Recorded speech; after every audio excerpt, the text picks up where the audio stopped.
You know, as we come together in this moment, we are not here to add anything to ourselves, nor are we here to gather techniques to manipulate the outer world. We are here for one reason alone: to return to the awareness of the presence that has never left us. All the fear, all the panic, all the anxiety you have known in your human experience, these have arisen only because attention drifted outward to appearances and away from the kingdom within. And so the problems of the so-called world seem to take on a power they do not possess. If you understand this first principle, you understand the foundation of all spiritual living. Nothing external has power. Power is not in circumstances, not in bills, not in conditions, not in the body, not in the mind. All power is spiritual. All power is in God. But to know this as more than words, there must be a turning, an inner recognition of the presence that is closer than breathing and yet unnoticed when we rush to solve, to fix, to fear. In this hour, we are not here to struggle with effects. We are here to awaken to cause, and cause is always, eternally, your consciousness of God. Not a God afar off, not a God who must be persuaded to act, but the living presence at the center of your being. Every discord, every fear, every sense of lack has its root in the belief that you stand apart from that presence.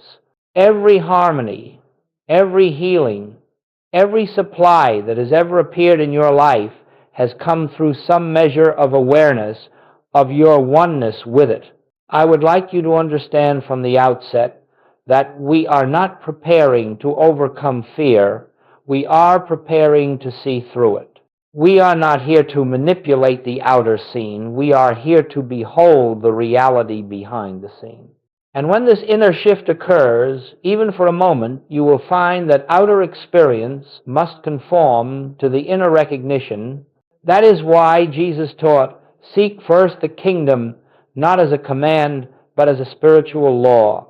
The kingdom is not something to be achieved. It is something to be recognized. Throughout our time together, we shall look at the nature of panic, the reason it arises, and how, through a simple turning within, it dissolves in the light of truth. We shall discover why every spiritual master speaks of a pause, a stillness, a resting, and why in that stillness the fears of the world lose their seeming reality. And most importantly, we shall learn together how to bring this recognition not only into meditation, but into the very moments when the world shouts its loudest, when a bill appears, when bad news arrives, when anxiety grips the chest. It is precisely there that you will discover the kingdom is not hidden, it is present, it is accessible. And so let us begin not by searching outwardly, but by acknowledging that the presence is here, right where you are, right now, and in that quiet acknowledgement, you are already seeking first. Now, let us look with honesty and with gentleness at this matter of panic, because it touches every human life in one form or another. And yet, if we understand its nature spiritually, we discover something quite surprising. Panic has no truth in it. Panic is not an experience ordained by God. It is the natural consequence of believing that power rests in the outer world. It appears the moment we forget the source and begin to react to appearances as though they were cause. Every fear, every anxious tightening begins with a single assumption: I am separate from my supply. I am separate from my health. I am separate from safety, harmony, and peace. The moment this belief takes hold, we begin seeking in the world of effect, seeking solutions, seeking protection, seeking reassurance. But this seeking is not seeking first, it is seeking second. And seeking second is the spiritual root of panic. When the bill arrives unexpectedly, You will notice how swiftly the mind declares, I do not have enough. That is seeking second. When the doctor speaks of symptoms, the mind races to outcomes. That is seeking second. When relationships fracture, the mind searches for explanations, defenses, strategies. Again, seeking second. All of this movement is the mind turning outward, assigning power and intelligence to the world of form, forgetting that form is never cause, it is only effect. As long as we believe that something external has the authority to harm us or to limit us, fear will inevitably arise. And yet, there is a deeper truth. Panic never arises because of the appearance itself. Panic arises because the mind has stepped outside its own center. It has lost sight of the presence. It has begun to live in the realm of shadows rather than in the light of reality. A bill cannot create fear. Ink and paper have no law. The body cannot create fear. It is a form through which life expresses. Words spoken by another cannot create fear. They are vibrations of air, nothing more. Fear arises only because consciousness assigns power to that which has none. This is why every spiritual teaching begins with humility, not as a moral quality, but as a recognition that the human mind, left to itself, sees falsely. The human mind sees through the lens of separation. It sees a world of many powers, many causes, many dangers, and from that false vision, it draws false conclusions. When you begin to understand this, you will see that panic is not your enemy. It is simply the mind announcing, I have lost awareness of truth. And at that moment, you do not battle panic, nor do you try to affirm it away. You do not run to human solutions, nor do you condemn yourself for feeling afraid. Instead, you quietly acknowledge what has taken place. The mind has begun to seek second. That acknowledgement alone is the first step in awakening.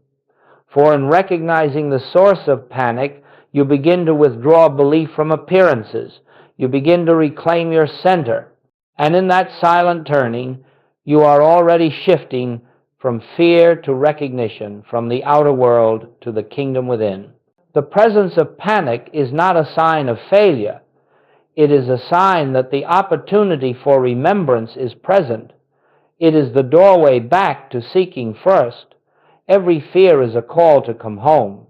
Every anxious moment is an invitation to rediscover the presence that never leaves you, though you may lose sight of it in the noise of the world. And so, let us not fear panic. Let us understand it. Let us allow it to reveal where we have been seeking. And then, let us gently turn again to the true source, remembering that fear arises only when consciousness momentarily forgets its own oneness with God. The kingdom of God is not a place. It is not a future state. It is not an achievement for the virtuous or the disciplined. The kingdom of God is the conscious awareness of God's presence here, now, within your own being. It is the inner realization that the life you live is not self-sustained, it is God-sustained. It is the recognition that you do not stand apart from your source, but that your very being is the expression of that source. That acknowledgement alone is the first step in awakening. For in recognizing the source of panic, you begin to withdraw belief from appearances. You begin to reclaim your center. And in that silent turning, you are already shifting from fear to recognition, from the outer world to the kingdom within. The presence of panic is not a sign of failure. It is a sign that the opportunity for remembrance is present. It is the doorway back to seeking first. Every fear is a call to come home. Every anxious moment is an invitation to rediscover the presence that never leaves you, though you may lose sight of it in the noise of the world. But notice something very important. Jesus did not say, seek the kingdom so that all these things may be added. He said, seek first the kingdom, and then all these things are added. He was revealing that the outer forms of life are not the result of effort, struggle, or human planning. They are the natural expression of consciousness when it is aligned with truth. When you seek the kingdom first, you are aligning with reality. You are resting in the awareness that all you ever desire, peace, supply, health, harmony, is already established in God and therefore already present in the infinite spiritual reality that is your true life. When you forget this, you begin seeking second. You look to the outer world for peace, for assurance, for answers. And the outer world, having no power of its own, cannot supply what only inner recognition can reveal. This is why Jesus taught, "Take no thought for your life." He was not advising irresponsibility. He was teaching a shift of consciousness. He was pointing to a state of awareness in which the mind no longer attempts to secure itself through external means, but rests in the presence that is the very substance of life. The human mind always seeks second. It looks outward first, tries to solve, tries to prevent, tries to control. Spiritual consciousness seeks first. It turns inward before taking a step outward. It rests in God before addressing appearance. It abides in the presence before forming a plan. This is not a mystical ideal. It is the most practical way to live, because harmony can only be experienced when consciousness is aligned with its source. When Jesus said, "The kingdom of God is within you," he was revealing that you do not have to go anywhere to find God. You do not have to request what already is. You do not have to persuade what has already given itself as your being. You have only to recognize. Recognition is the true seeking, seeking that begins and ends within. And so, when we speak of seeking first the kingdom, we are speaking of a shift from fear to recognition, from outer dependence to inner awareness, from the world of effect to the realm of cause. This shift is not dramatic. It is not emotional. It is quiet, gentle, and certain. It is the simple turning of consciousness toward its own source. As this becomes clear, you will discover that the words of Jesus were not distant spiritual poetry, but practical instruction for daily living. He was showing humanity how to meet every appearance, from the smallest irritation to the greatest crisis, not with fear, but with the calm assurance that God is the only presence and the only power. And when this assurance dawns, even faintly, the outer world begins to take care of itself, not because you have forced it, but because you have aligned with the kingdom that has always been the foundation of your life. Once we understand that all panic arises from seeking second, we can begin to see why the very first step in any spiritual response, whether the circumstance is small or great, is the pause. This pause is not a technique. It is not a breathing exercise. It is not a moment of forced calm. It is the conscious refusal to grant power to appearances and the conscious return to the awareness of the presence within.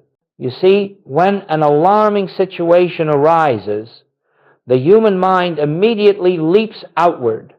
It races to conclusions, to judgments, to imagined outcomes. It begins forming strategies, defenses, and explanations. This is the automatic habit of a mind that believes in a world of many powers, and in that instant, separation is felt. Fear is born. But the pause interrupts this automatic movement. The pause says, "No, I will not react. I will not allow the appearance to dictate the state of my consciousness. I will turn within." And in that turning, the power that you unconsciously assigned to the appearance is withdrawn. The appearance is disarmed not by force, but by the simple recognition that it has no power of its own. A bill arrives. The old habit would be, What shall I do? How will I pay? What will happen? But in the pause, you do not follow that impulse.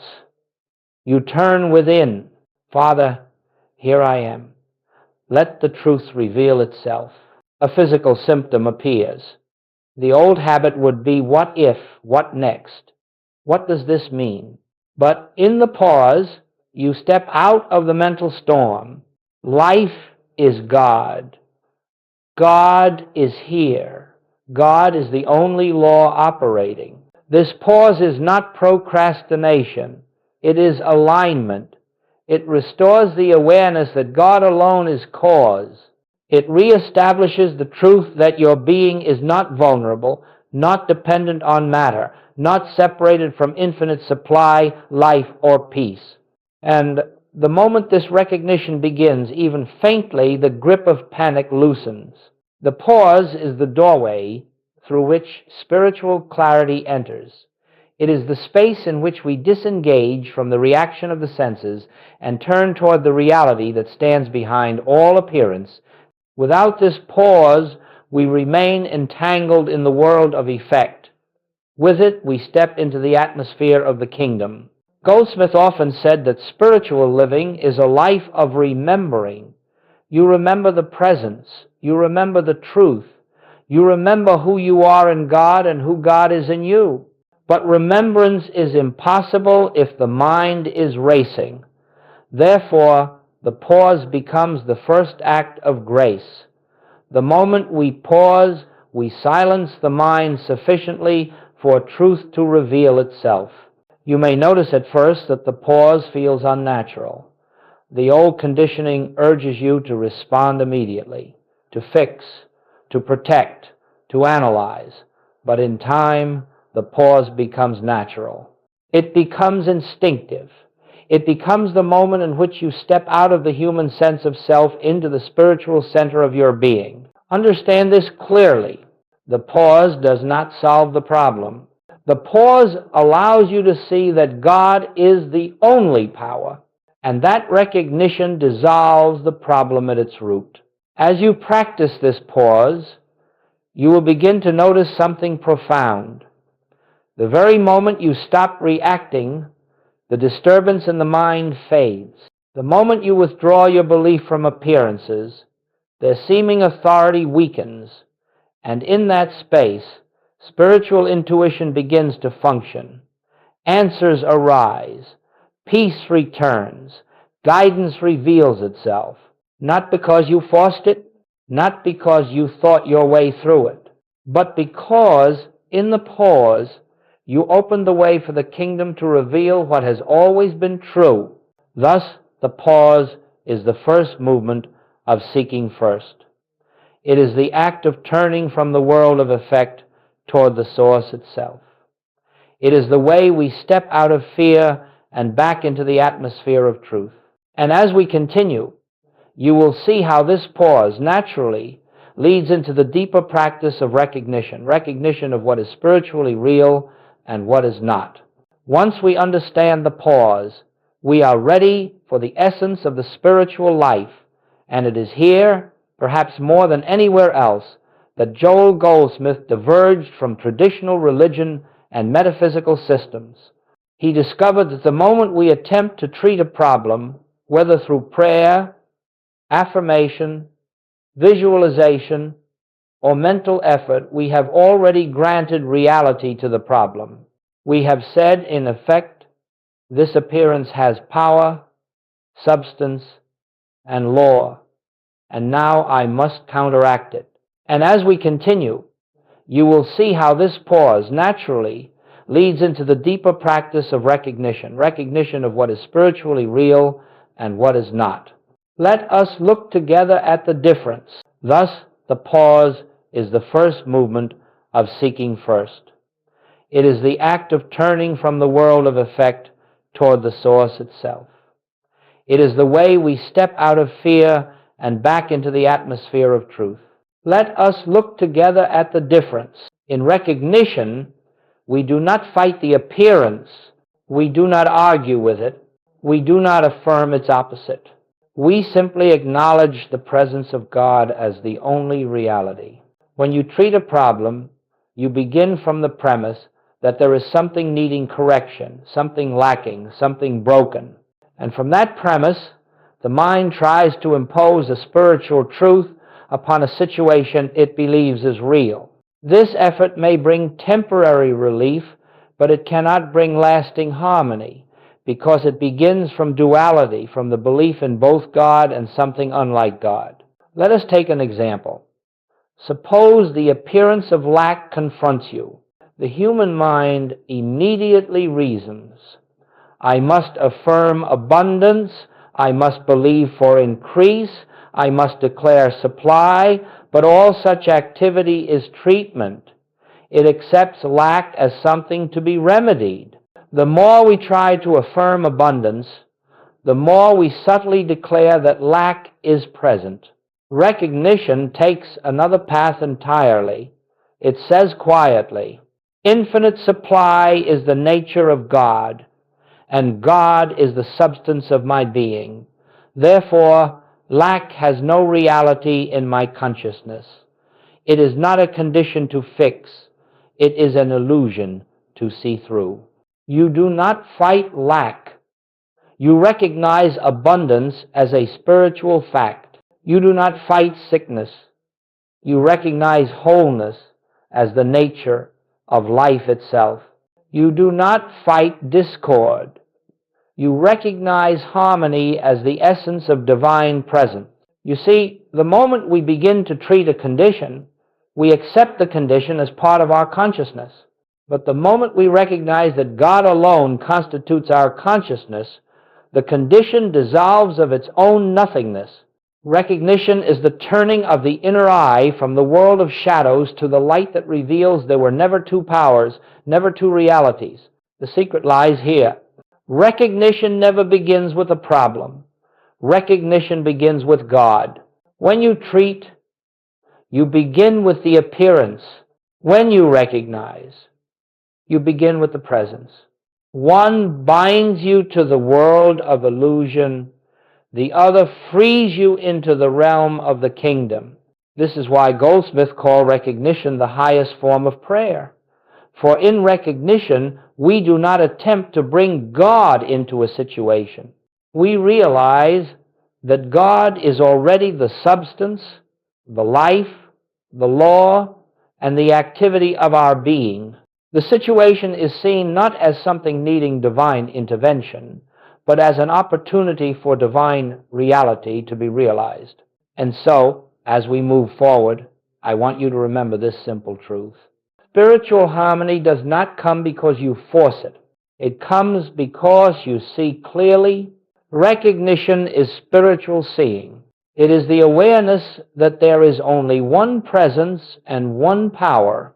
And when this awareness dawns, the shadows of fear and panic lose their foundation. In recognition, you are no longer trying to fix life. You are beholding life as God expressing itself. And that realization is the beginning of freedom. As we move deeper into this work, we begin to see why the spiritual life cannot be lived by human effort. Human effort belongs to the realm of cause and effect, the belief that outcomes depend upon personal strength, personal wisdom, personal planning. But in the spiritual life, we discover that all genuine harmony flows not from effort, but from grace. Grace is the activity of God within your consciousness, unfolding without strain, without pressure, without forcing. And here again, we find a truth that is simple, but not always easy to accept.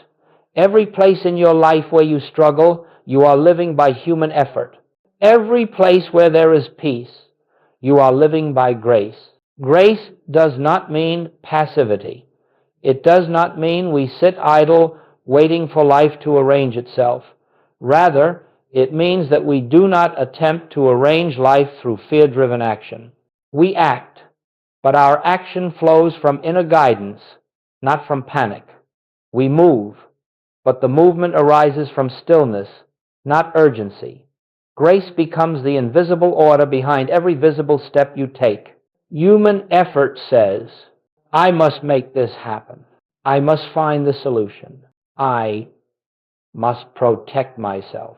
I must secure my future. Grace whispers, God is the activity of your being. God is the intelligence that goes before you.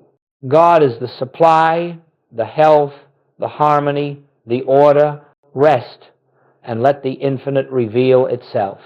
In the life of the human, every need becomes a burden. But in the life lived by grace, every need becomes an opportunity for the presence to reveal another facet of its harmony. You do not fear needs. You welcome them as occasions for recognition. You do not dread change. You understand that grace always expresses as exactly what is needed, in exactly the way it is needed, at exactly the right time. You will notice that when you are living by human effort, your actions are anxious, hurried, or pressured. They come from a sense of incompleteness. They come from the belief that something is missing in you or in your world. But grace moves differently. Grace moves quietly. Grace never strains. Grace never rushes. Grace operates from fullness, not lack.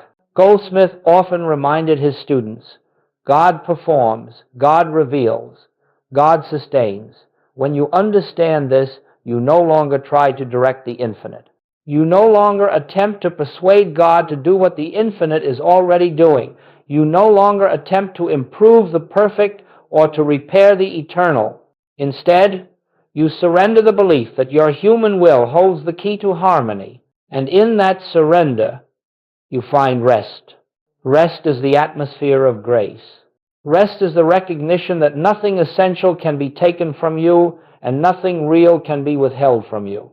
Rest is the knowing that your life is lived by God, not by the limited sense of self. Let us look again at the practical side of this. When a financial need arises, the human mind immediately begins calculating, planning, worrying. But living by grace means you first turn within and acknowledge. Supply is spiritual. It is infinite. It is God expressing as my experience. In that recognition, ideas come.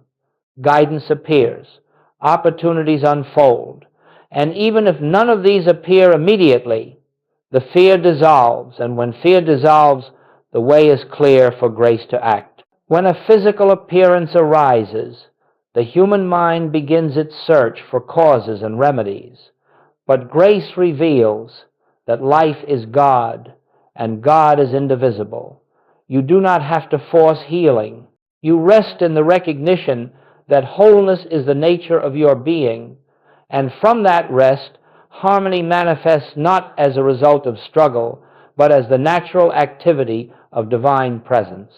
When discord appears in relationships, the human mind seeks control, justification, or defense.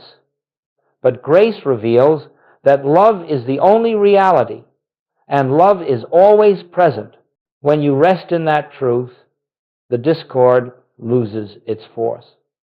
You find yourself speaking words you could not have planned, taking actions you could not have invented. Grace expresses itself as harmony, reconciliation, or calm separation, whatever is aligned with divine order.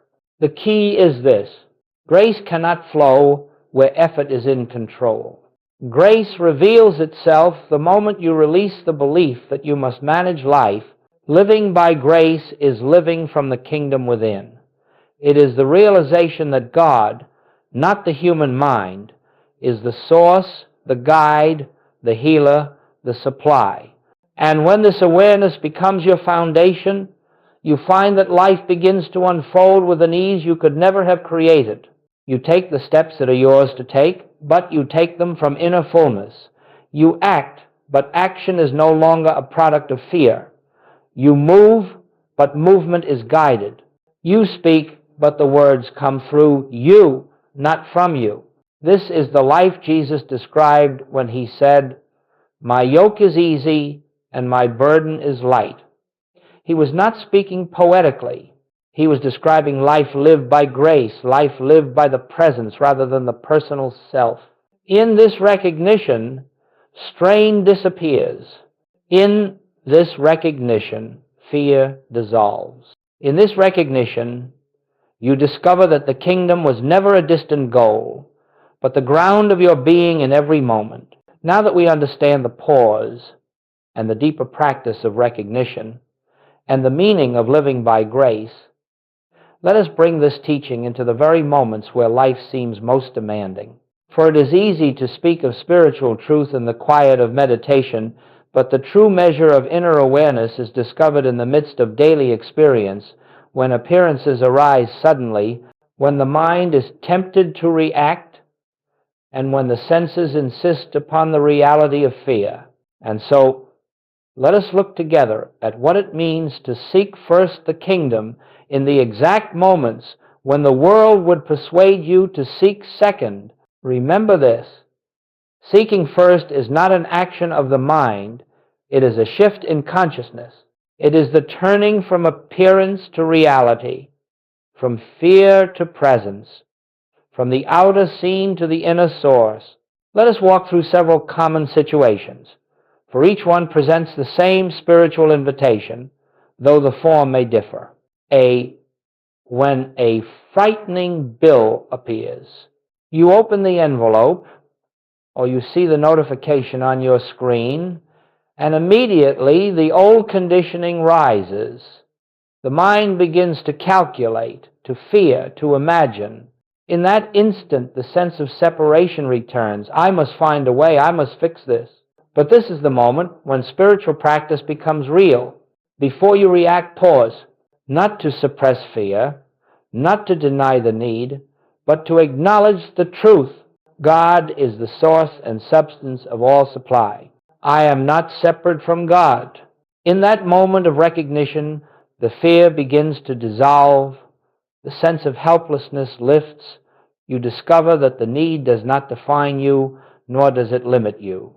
Now, from this centered awareness, you may take whatever practical steps are given, but those steps will arise from peace, not panic.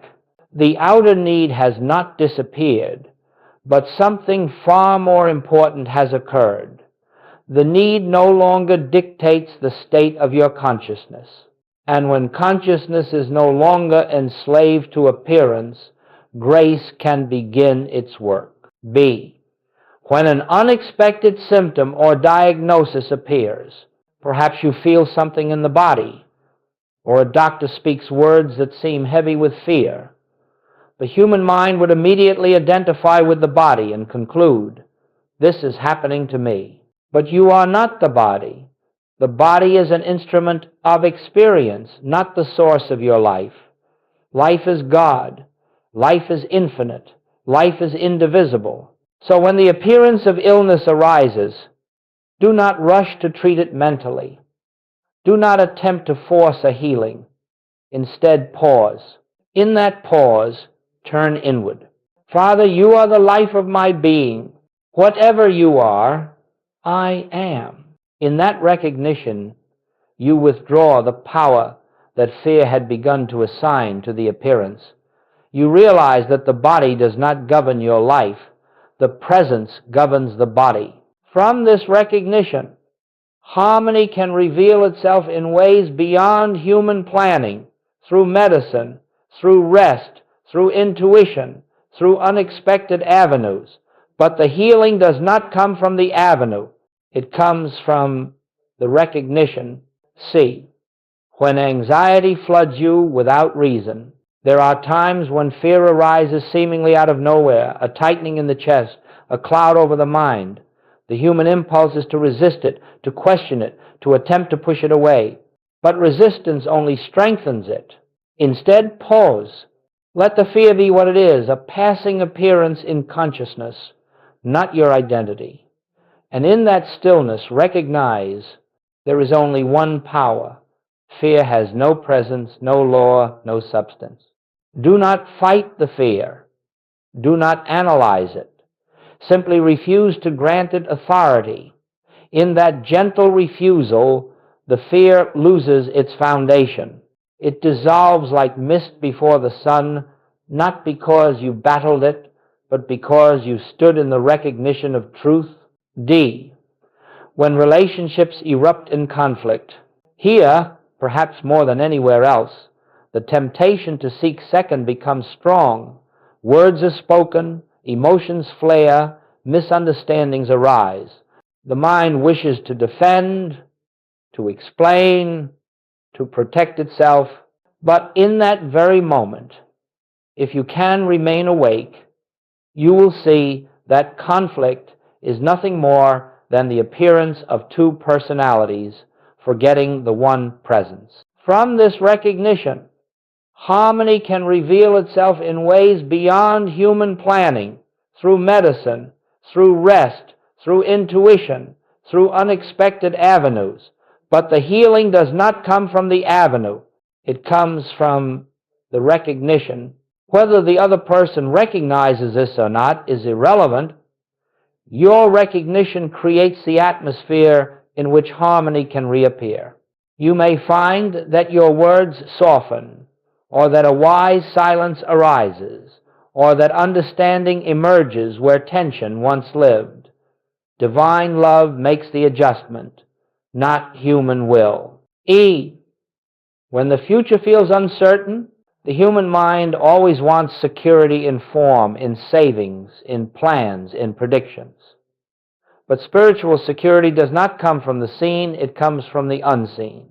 When the future feels unclear, turn within and acknowledge, divine intelligence goes before me. It prepares the way. The path is already established. This recognition frees you from anxiety about outcomes. You do not need to know the future to be safe. You need only rest in the presence that governs the future. These examples all point to the same truth. Seeking first is the practice of turning inward before turning outward. It is the recognition of God as the only presence and the only power. When consciousness remains aligned with this truth, outer circumstances lose their power to disturb. The world no longer governs your state of being. Instead, your state of being becomes the atmosphere in which the world unfolds harmoniously. This is not idealism.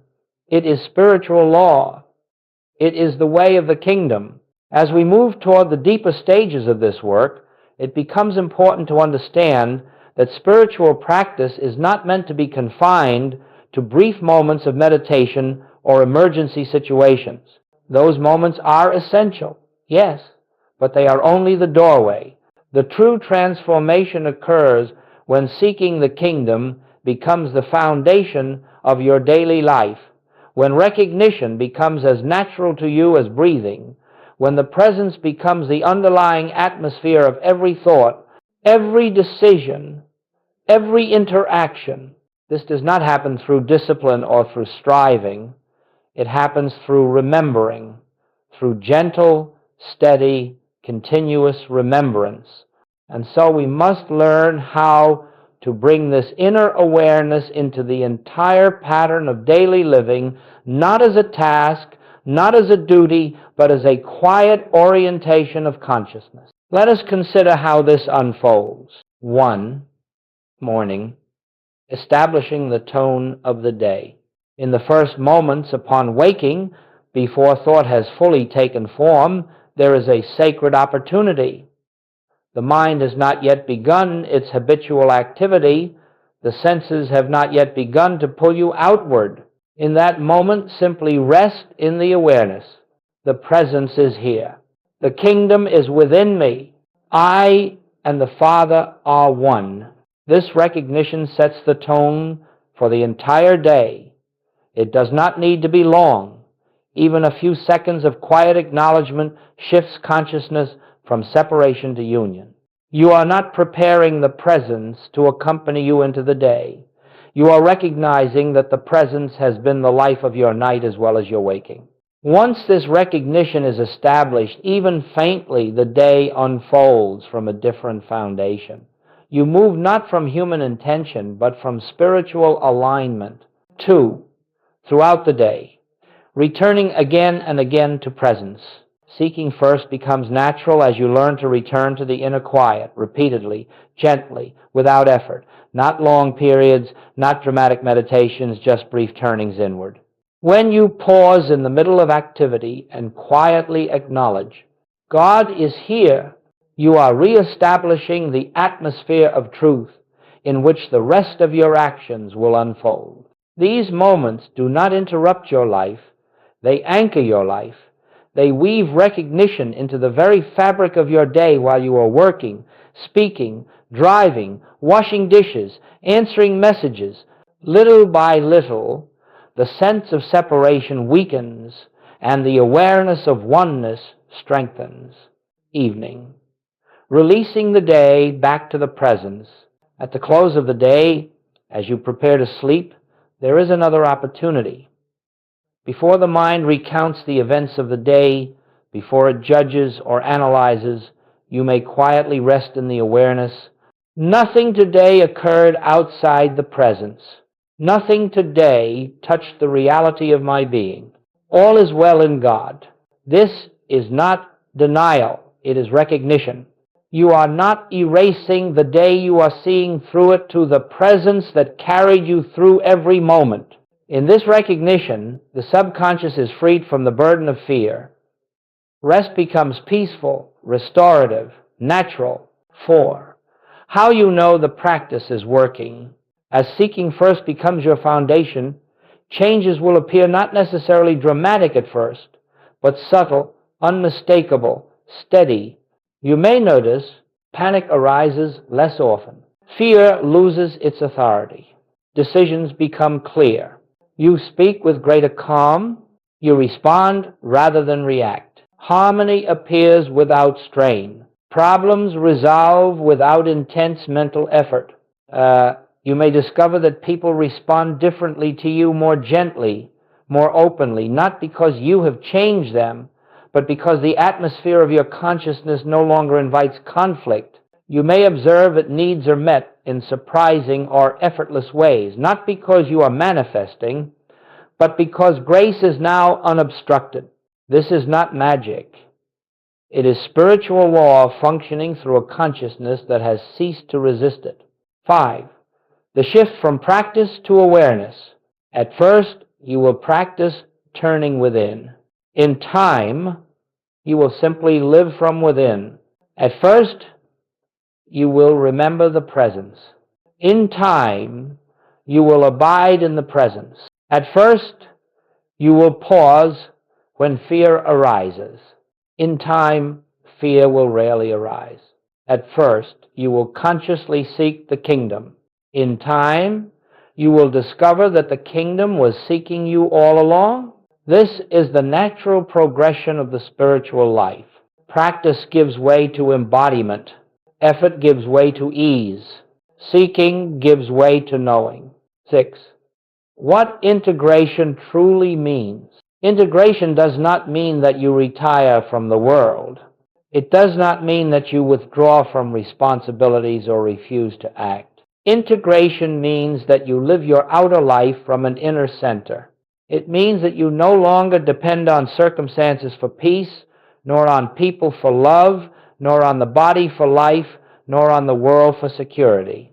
Integration means that the presence becomes your resting place, your identity, your foundation, and from that foundation you move into the world not as a fearful human battling for survival, but as a spiritual being through whom the grace of God expresses.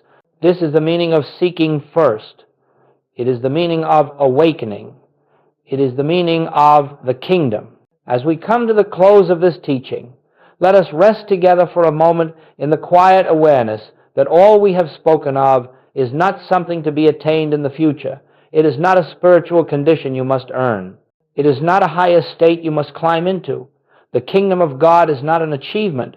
It is the present reality of your being. Everything you seek is already within you. Everything you fear losing cannot touch the life that animates you. Everything that appears as need, conflict, or limitation is but a shadow compared to the light of the presence that dwells at the center of your consciousness. Let us recognize this now, not with effort, not with strain, but with a simple willingness to be still. Be still and know. Know what?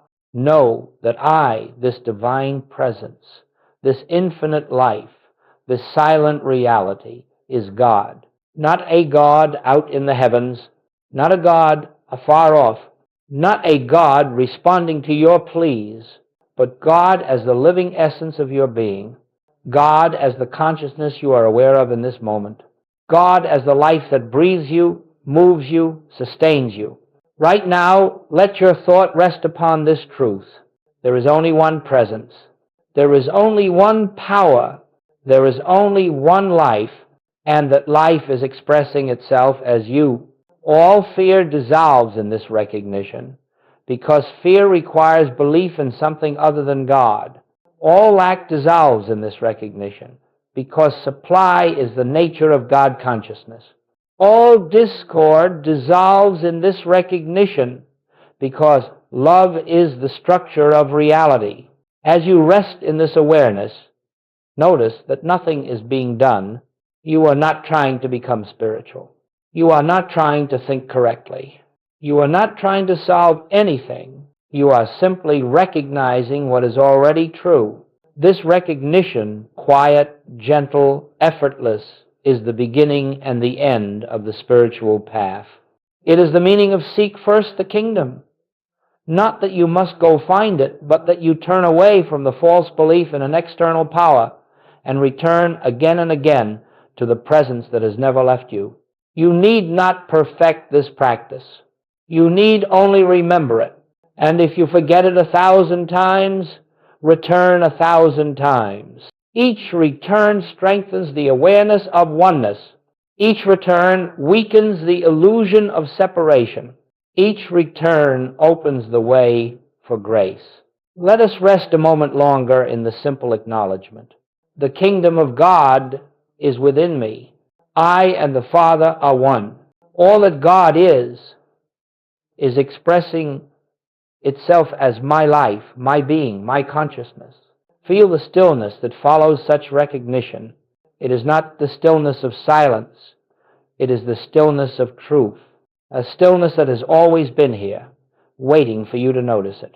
This is the foundation of your new life, not a life free from appearances, but a life free from bondage to appearances. Not a life without challenges, but a life in which challenges no longer dictate your state of being. Not a life of human striving, but a life of divine unfolding. As you leave this teaching, you do not carry new ideas. You carry a new awareness, an awareness that your safety, your supply, your peace, your joy, your wholeness are all anchored in the presence that lives you. Walk gently, act when guided, rest often, and return always. For the kingdom is not far, the kingdom is not hidden, the kingdom is not conditional. The kingdom is the very essence of your being now, here forever. And as you recognize this, even faintly, even imperfectly, the grace of God begins to reveal itself as your life. All is well. All has always been well. And all will continue to unfold from the fullness of the presence within.